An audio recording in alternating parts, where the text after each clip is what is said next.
Chosen one, anchor your spirit to every word I am about to speak. That restlessness within you, the one that wakes you before sunrise and keeps you from sleep, it is not anxiety. It is acceleration. The enemy is working tirelessly right now for one single reason: he knows you are about to depart. Do not leave defeated. Do not let failure take hold. Depart only as one does when heaven has made its final decision regarding your destination. Everything changes next season. The waiting, the in-between, the season where nothing seemed to move. But here is the part you cannot miss. It is not changing because time finally ran out. It is changing because of what you did in the shadows when no one was watching, when there was no applause, no confirmation, and no sign that anything was working. Think back to that moment this week when you made a decision that cost you something. Perhaps you gave up on a conversation you could have won. Perhaps you let someone believe they had the last word when you knew the truth. Or perhaps you sat alone in that room and chose to keep going when every reasonable part of yourself had the right to stop. You thought it was simply a matter of survival. You didn't know you were signing a legal document in his mind. You were unaware that heaven was watching that moment and viewing it as a verdict. You didn't delay your departure, you confirmed it. You didn't find this message by scrolling. The algorithm didn't just surface this for you. The Holy Spirit placed this in your path as a divine appointment scheduled before the foundations of the earth were even laid. You don't stumble upon content by chance. You are standing at the threshold of your departure, and God has sent this word ahead of you to prepare the ground beneath your feet. Stay until the very last second of this message. In the coming minutes, I will deliver to you the prophetic decree that legally declares your period of stagnation closed. I will present a detailed analysis of the moments you misinterpreted as setbacks, so you can see where you are actually gaining momentum. Finally, I will make the declaration that seals this transition and closes behind you every door God has already marked as shut. Do not leave this message prematurely. Your future self is on the other side of this word. If you leave before the verdict is rendered, you risk dragging into the next season a lie that should have been buried in this one. I know what you have felt in your chest these last 72 hours. The atmosphere hasn't just been quiet, it has been suspended, as if something massive is holding its breath just above your life. Perhaps you were lying in bed this week at 3 a.m., staring at the ceiling, not troubled by one specific thing, but by everything at once, a nameless pressure, a weight with no clear source. Or perhaps you were in the middle of a conversation, a meal or a meeting, and without warning, a wave of emotion washed over you that you couldn't explain. A grief that felt less like sadness and more like a goodbye, as if something was ending and you weren't quite sure what. You feel as though you are standing in a doorway, not quite in the old place, not quite in the new, suspended on the threshold, waiting for a force greater than your own efforts to make you take the step. In this suspended silence, the enemy began to whisper a very specific lie directly into your stillness. He told you that if it feels like you are leaving, it's because you are being terminated, not promoted. Removed. He has replayed moments from the past season in your mind. That time you didn't show up as you should have, that relationship you couldn't preserve, that version of yourself you promised to become but never quite did. He holds these moments up as evidence, telling you the departure you feel coming isn't a blessing, it's a consequence. He tells you God has decided yes, but that the decision isn't in your favor. But I need you to hear what Scripture actually says about this moment. Romans 8 verse 28 says, "All things work together for good to them that love God, to them who are the called according to His purpose." Listen to what this promise actually implies. Not some things, not the clean things, not the things you are proud of. Everything, including the moment you left, the season you failed, and the version of yourself you are ashamed of. God has taken each of those moments and assembled them into a vehicle that moves you forward. The enemy wants you to believe your past prevents you from fulfilling your destiny, but Scripture says your history is the raw material God used to build the path you are about to walk. You are not being removed, you are being released. That feeling of tightness in your chest isn't the weight of judgment, it is the weight of transition. It is the relative density of the air just before a door opens. You have felt it before in smaller moments, before minor changes occurred. But this time it is heavier because this time the change is not small. You think the dead calm means nothing is happening, but it isn't silence. It is God holding everything in place so that when He moves, everything moves at once. You are not stuck, you are in position. You are not being left behind, you are departing.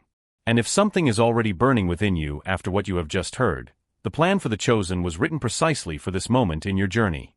8 chapters that decrypt why your life unfolded this way and what God is activating next. Listen to the full audio version at your own pace and receive the bonus, Activating Your Prophet's Mantle, a guide for those God is raising as prophetic voices in this generation. The link is in the first pinned comment, but it won't stay there indefinitely. Now let's go deeper, because here is what most people don't understand about the season you just walked through. You weren't just enduring it, you were being encrypted. Every moment of silence, every unanswered prayer, every door that closed before you could even walk through it, none of it was rejection.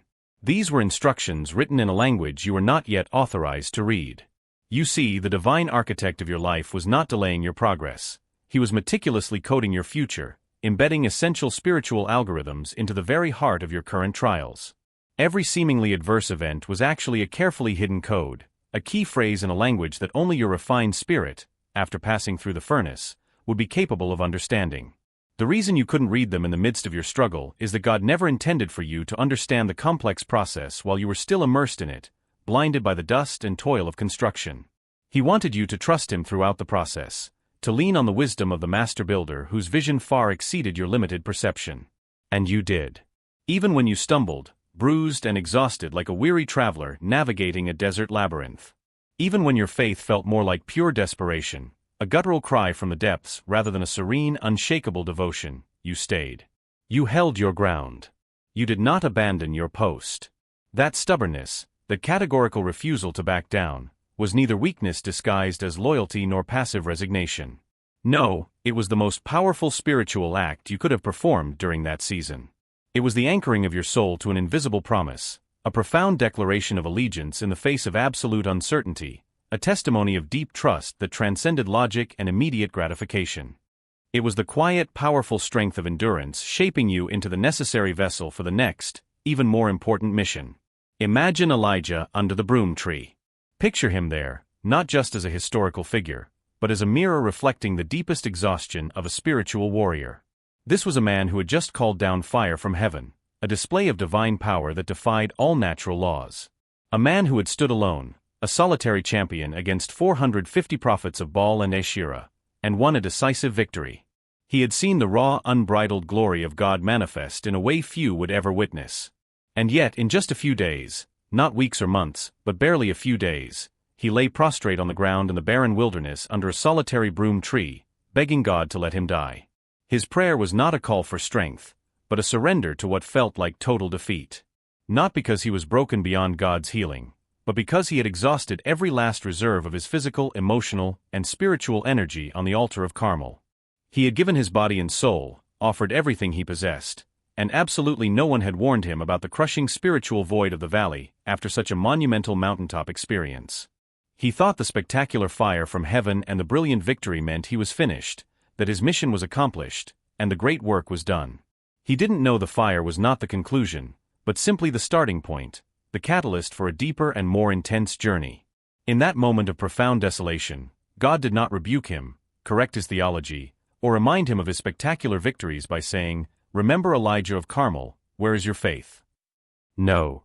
God, in his infinite compassion and perfect understanding of human fragility, sent an angel to touch him, not with a word of instruction, but with comfort.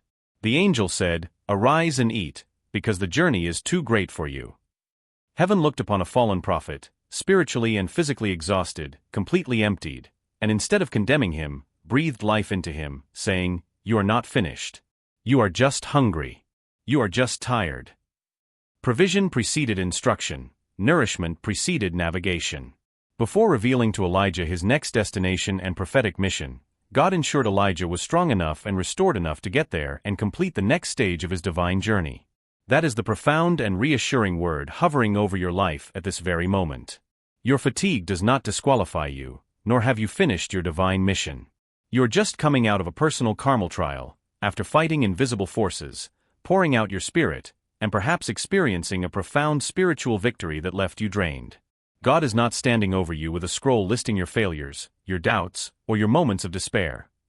Instead, He stands over you, offering the spiritual equivalent of bread and water, saying, "Arise, nourish yourself, and strengthen yourself." The path ahead, the next step, the next level of your calling requires more of you than the past season took from you. In His infinite grace and wisdom, He restores what you need and replenishes your reserves before revealing what comes next, before unveiling the next chapter of your extraordinary story. This is a divine pause for power, a sacred refueling station for the chosen. But here is where it goes even deeper, and here is the crucial point that will truly transform something fundamental in your understanding. The enemy did not just attack your circumstances this season, though he certainly sought to disrupt them with relentless precision. His most insidious and sophisticated strategy was to attack your ability to correctly interpret your circumstances. He knew that if he could not openly stop what God was meticulously building in and through your life, his best and craftiest strategy was to make you subtly misinterpret the divine plans of that construction. He sought to distort your vision, to alter your perception so that you would view a sacred foundation, meticulously laid spiritual brick by spiritual brick, and slyly label it a dug grave, the final resting place of your dreams. He wanted you to look at the painful and necessary process of divine pruning, where dead weight is removed to allow for greater fruitfulness, and deceptively label it as destruction. He wanted you to see an act of abandonment or judgment from God where there were actually crucial periods of isolation, times when God set you apart to purify you and impart something to you, and label it as rejection, a sign that you were forgotten or unworthy.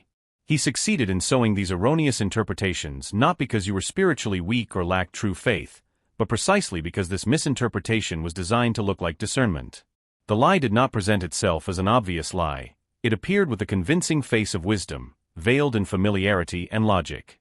It spoke with a reasonable, almost comforting voice, whispering strangely familiar doubts and validating your fears. It meticulously presented evidence, citing past failures or current limitations. It even presented a convincing timeline suggesting your window of opportunity had closed. It seemed responsible, practical, and even humble to believe it, to accept these limits as truth. This, my friend, is the full subtlety of the spiritual battle you are fighting. It was not a loud trumpet blast announcing an army's charge. It was not as obvious as a clearly visible enemy. No, it was a subtle, slow, almost imperceptible reinterpretation of reality, a progressive distortion of your perspective until what God was actively accomplishing in your life, his complex and love-filled work, began to look deceptively like what he was denying you, or like his perceived absence or disinterest. It was a masterpiece of spiritual illusion, making God's grace look like deprivation. In a moment, we will speak about the tacit agreement you made during this deceptive reinterpretation, an agreement born of weariness and clever trickery, which has been the true, often unacknowledged source of the stagnation you felt and the weight that kept you from moving forward.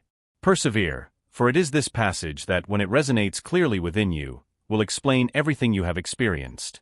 Before diving into this crucial revelation, this truth must take root deep within you, to the very marrow of your bones. It is normal to feel the crushing weight of this period. You are neither unfaithful nor spiritually weak for questioning the present moment or crying out in the wilderness of your soul. Think of David, a man after God's own heart, a king, a prophet, a warrior. He wrote an entire psalm, Psalm 22, which begins with that poignant and sincere cry, my God, why hast thou forsaken me?" He did not write those immortal words in unbelief or from a heart devoid of faith. No, he wrote them from the depths of his being, with all the vulnerability of a man who loved God so deeply that he entrusted his Creator with his greatest confusion, his most intense pain, and his deepest sense of abandonment.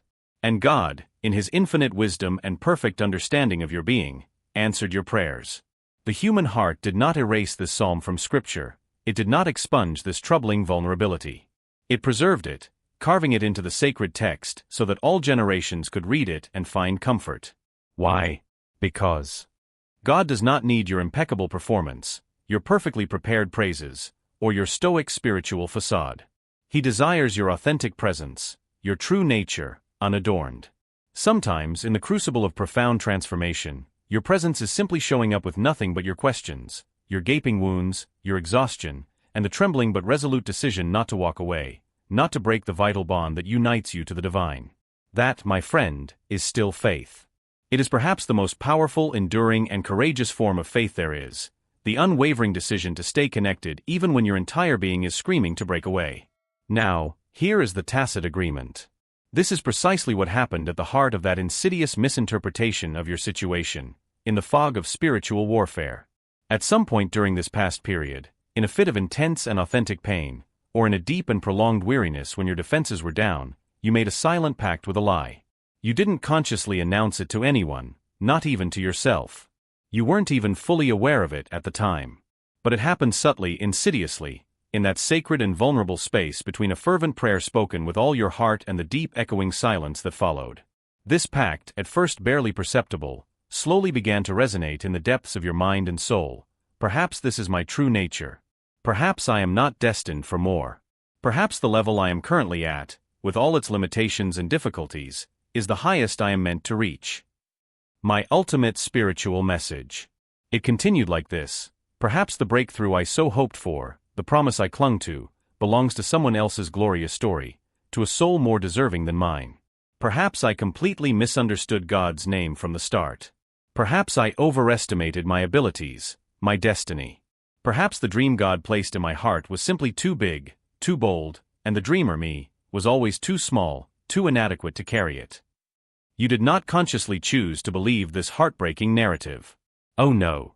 This limiting belief, this subtle poison, chose you in a moment of profound vulnerability, when your spirit was exhausted and your hope was flickering. Because this attitude wore the mask of what seemed like sincere humility, a pragmatic acceptance of reality, you let it stay.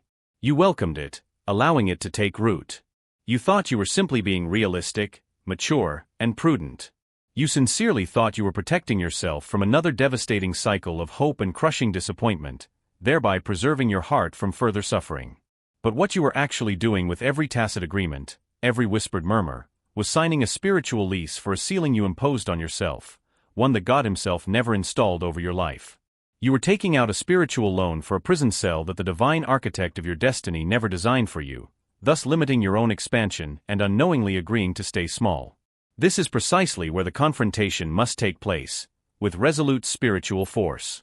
This agreement, this insidious whisper you allowed to take root, is not true humility. True humility before God consists of saying with unwavering conviction, I cannot do this without God.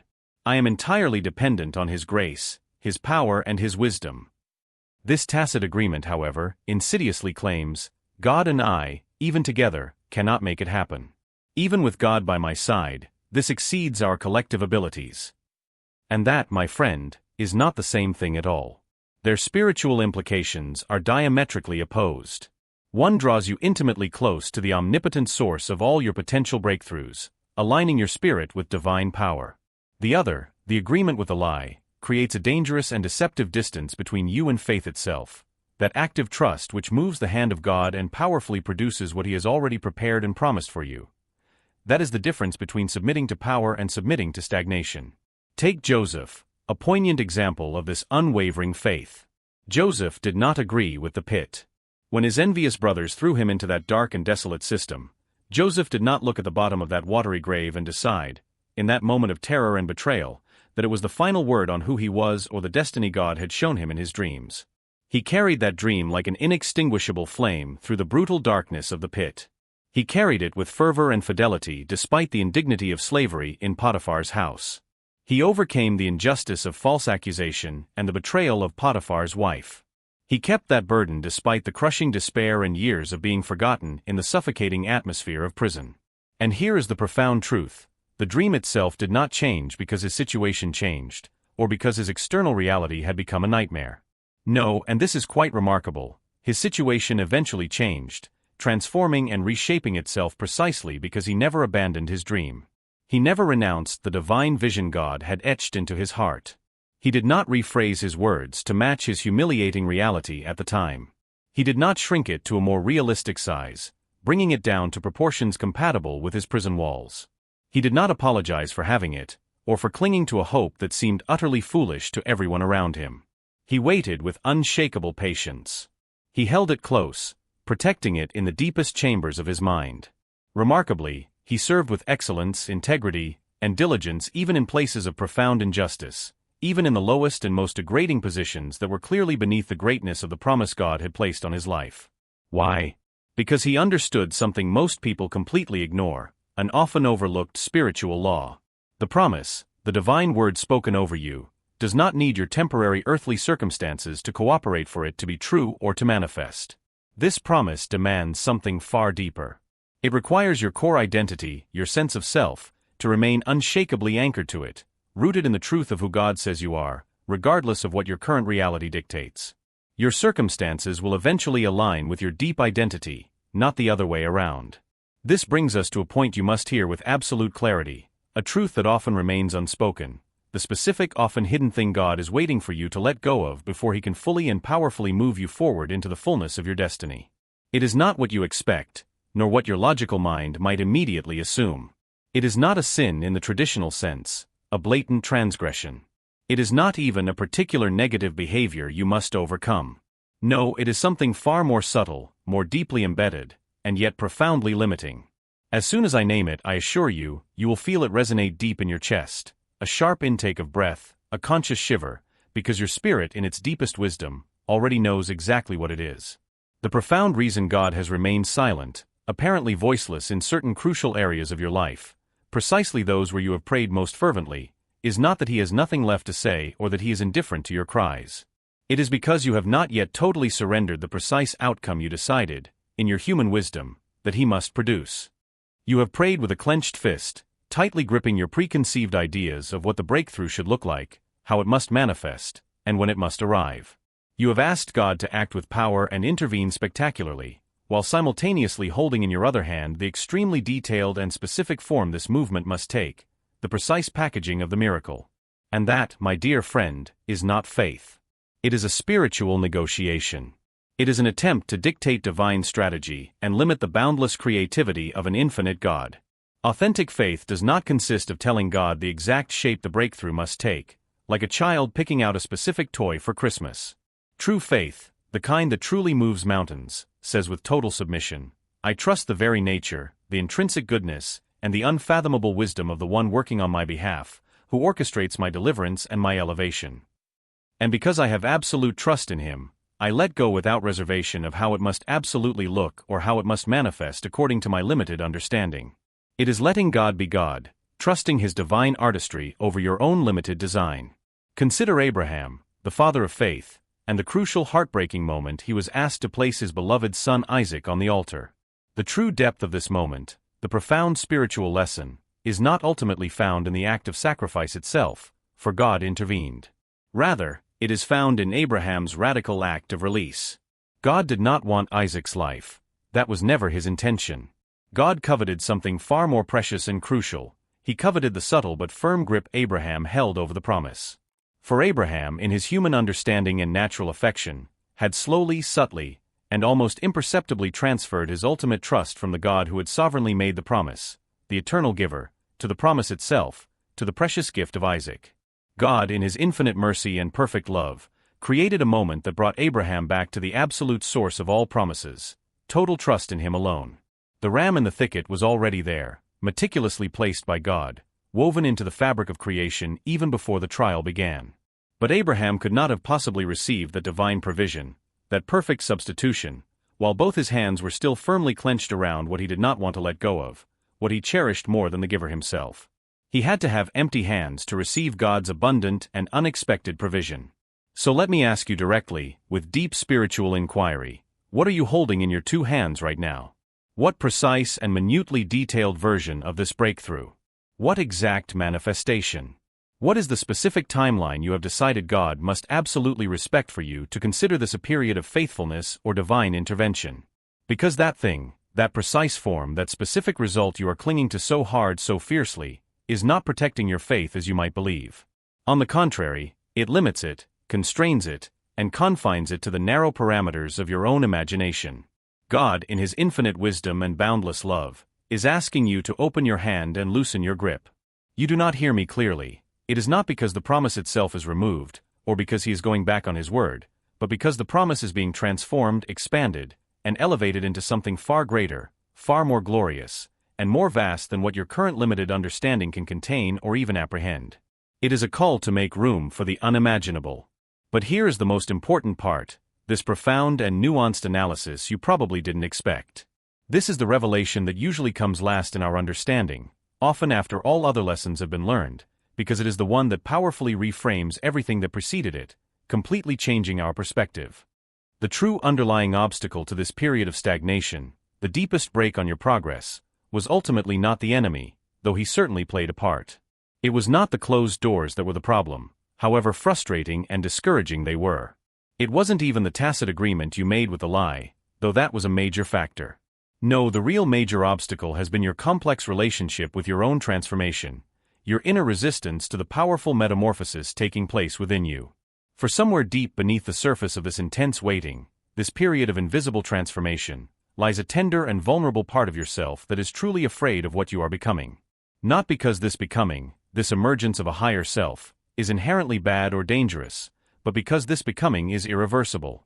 It is a one-way spiritual journey. And the magnificent expanded version of yourself on the other side of this breakthrough, the one forged in the fire, will no longer fit into the old, comfortable, and often limiting spaces where your current self learned to feel safe, known, and protected. The relationships that tolerate who you are now, those that perhaps subtly allow your lower self to express itself, will not all be able to contain, support, or even understand who you become next, the version of yourself radiating with new authority and purpose. The environments familiar to you today, the comfort zones and routines defining your current existence, will then feel foreign, suffocating, and totally incompatible with you. Part of you, deep down, has unconsciously slowed the transition and delayed the inevitable, not out of doubt regarding God's power or goodness, but out of a deep, unacknowledged grief for the familiar but limited version of yourself you are bravely preparing to leave. This, my friend, is the subtle but powerful truth no one mentions in the public debate about breakthroughs. We talk endlessly about moving forward and advancing with courage. We talk about breaking free from the past and letting go of what no longer serves us. But we rarely stop to honor the profound and sacred pain of transformation. It is the pain of no longer fitting perfectly into those familiar places, those worn-out narratives, and those comfortable roles that once defined you and kept you balanced. It is the pain of drifting from people you sincerely love and watching beautiful bonds break as your spiritual journeys diverge. It is the pain of no longer recognizing yourself, of looking in the mirror and seeing someone new, stronger, and more in tune with divine purpose, yet someone who is a stranger to their former self. This grief is real. It is legitimate and, more importantly, it is sacred, a natural stage of any deep transformation and rebirth. God does not ask you to ignore it, pretend it doesn't exist, or suppress it with forced positivity. He asks you to bring it to Him in all its raw vulnerability. Lay that question at His feet rather than letting it fester silently and become an unconscious anchor keeping you small and tied to a past that no longer serves your divine evolution. One cannot, with true integrity and spiritual strength, fully enter their next glorious season while still mourning the deep loss of the previous one. These two things can indeed be profoundly true at once, held in tension within your heart. You can sincerely mourn what is ending, honoring its purpose and season, while moving forward with courage and determination toward what is beginning with power. But grief, however real or sacred, cannot be the final destination of your journey. It can and must only be the door, a necessary passage toward the new, a sacred threshold to cross, and not a permanent dwelling place. It is precisely here that this word finds its place, clothed in divine authority and irrevocable truth. At this exact moment, the powerful decree spreads over your life, resonating in the spiritual atmosphere and shaking the foundations of every lie. The season of stagnation, impasse, and frustrating delays is now legally closed. It is sealed by a divine declaration. This is not because you finally succeeded at everything perfectly, nor because you overcame every obstacle without fault. It is not because you finally stopped struggling, ended your questioning, or erased all your doubts. It is because God, the Alpha and the Omega, has made a final and irrevocable decision regarding your spiritual direction, your trajectory, and your elevation. This decision was rendered and confirmed by the heavenly courts before you even woke up this morning, before you took your first breath of this new day. The waiting, the long and painful periods of silence, and the apparently unanswered prayers have produced something priceless within you, a depth of character, a resilient spiritual root system that could not have been produced in any other way. Far from being empty, the silence developed a powerful root system deep within your spirit, an anchoring so deep that the inevitable storms of the next season, however fierce, will not be able to uproot you. The dark and hidden places, the seasons of obscurity, have developed within you a complex and detailed image, a divine blueprint of your true self and destiny that the bright light of your next season is about to gloriously reveal to the world and to yourself. This departure you sensed, this subtle but undeniable shift, this feeling of heaviness suspended in the atmosphere above your life, is not mere imagination or wishful thinking. It is heaven itself actively preparing the ground, aligning cosmic forces, and getting ready for what is about to happen with power, the now imminent breakthrough. You have done deep work in the darkness, in the unseen, in the silent chambers of your heart. You signed that document in the spirit, a covenant of endurance and faithfulness, while no one was watching, while only heaven witnessed your unwavering resolve. Now, in this powerful moment, the verdict of your endurance and the declaration of your triumph are read aloud in the heavenly courts, resonating into your earthly reality. Now place your hand firmly on your heart and declare this truth with me, with all your being, letting it penetrate deep into your soul. I renounce every agreement I made with the lie. I break every covenant I made with a sealing that God never placed over my life. I release the precise form I decided my awakening should take, and I open my hands wide to receive it in the powerful, unexpected, and magnificent form heaven has chosen. I release myself from the grief of the one I leave behind, and I honor the version of myself that carried me this far. Strengthened by these lessons learned and the strength gained, I move forward with courage and conviction. Not because I hold all the answers, for my understanding is limited. Not because fear has completely vanished, for courage is not the absence of fear, but the triumph over it. But since God has made a final and irrevocable decision regarding my address and my destiny, I choose with all my heart to accept the heavenly decree over my life. Stagnation is over. The season of waiting has borne its priceless fruit. The door to my next season is now wide open before me, and I am neither cast aside nor punished. I am powerfully released into the glorious fullness of what God designed and destined for me before the foundations of the earth were even laid. It is I who remained. It is I who persevered even when my whole being wanted to give up. And now, by divine decree and through unwavering faith, it is I who step through this open door. It is finished behind me. It begins with power before me, and I will not look back. If this message confirmed what your intuition already sensed, share it with someone currently at a decisive turning point in their life who needs to hear this transformative truth. And if you wish to delve deeper into the profound patterns God uses to shape, refine, and activate those He has uniquely set apart for His divine purposes, you will find everything you need in the first pinned comment below. Do not let this powerful moment pass without receiving what God had prepared for it. Your breakthrough is near.